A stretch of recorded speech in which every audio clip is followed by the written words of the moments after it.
আসসালামু আলাইকুম।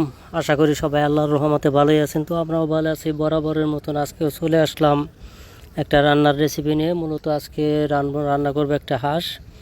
তো এই যে দেখতেছেন হাঁসের গোশটা মোটামুটি অনেকটাই গোশ হয়েছে একটা হাঁসে। তো এখন পেঁয়াজ মরিচ কষাচ্ছি, পেঁয়াজ মরিচ মশলা দিয়ে ভালো করে এটাকে কষিয়ে নেব। কষানোর পরে এখন গোশটা ছেড়ে দিচ্ছি, ছেড়ে এটাকে মোটামুটি ভালোভাবে মিশিয়ে তারপরে কিছুক্ষণ ঢেকে রাখবো। এখন দেখতে থাকুন আপনারা। এখন এই যে গোশটা দিচ্ছি, দেওয়ার পরে এটাকে মিশিয়ে দিচ্ছি সুন্দর করে, যার কারণে মিশিয়ে ভালো করে না মিশিয়ে দিলে এটার সাথে মশলাটা মিশবে না এবং টেস্টটা কম হবে।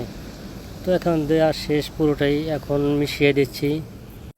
এখন গোশটা দেওয়া হয়ে গেছে পুরোটাই। এখন ভালো করে একটু মিশিয়ে তারপরে এটাকে ঢেকে রাখবো কিছুক্ষণ। ঢেকে রাখলে এতে মশলাটা মাংসের সাথে গোশের সাথে ভালো করে মিশে যাবে। তো এখন ঢেকে দিলাম, কিছুক্ষণ পরে 10 মিনিট পরে গোছাবো। এই যে 10 থেকে 15 মিনিট পরে চলে আসলাম। দেখেন এটার কালারটা কিন্তু ধীরে ধীরে চেঞ্জ হচ্ছে, ধীরে ধীরে চেঞ্জ হয়ে যাচ্ছে এবং এই মশলাটা গোশের সাথে মিশে যাচ্ছে।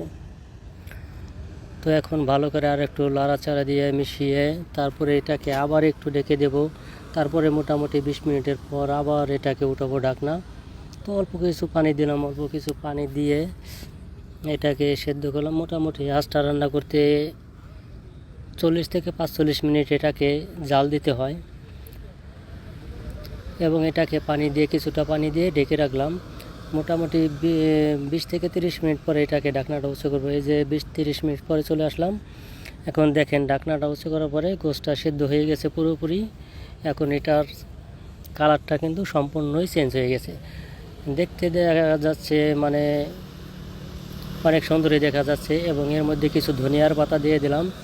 ধনিয়ার পাতাটা কুচি কুচি করে কেটে দিয়ে দিলাম। এতে গোশের স্বাদটা আর একটু বেশি লাগবে এবং এটার ঘ্রাণটাও অন্যরকম হবে। তো মূলত ধনিয়ার পাতা সব তরকারিতেই দেওয়া যায়, দিলে পরে টেস্টটা অন্যরকম হয়। তো দিয়ে দিলাম ধনিয়ার পাতা দিয়ে এটাকে ভালো করে মিশিয়ে দিলাম।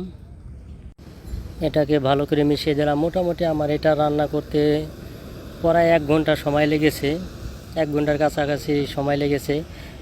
এটা যদি ভালো করে সেদ্ধ না হয়, মশলা কম হলে পরে হাঁসের গোশ মানে অন্যরকম একটা গন্ধ পায়, যার কারণে এটাকে একটু মশলা দিয়ে বেশিক্ষণ সেদ্ধ করতে হয়েছে।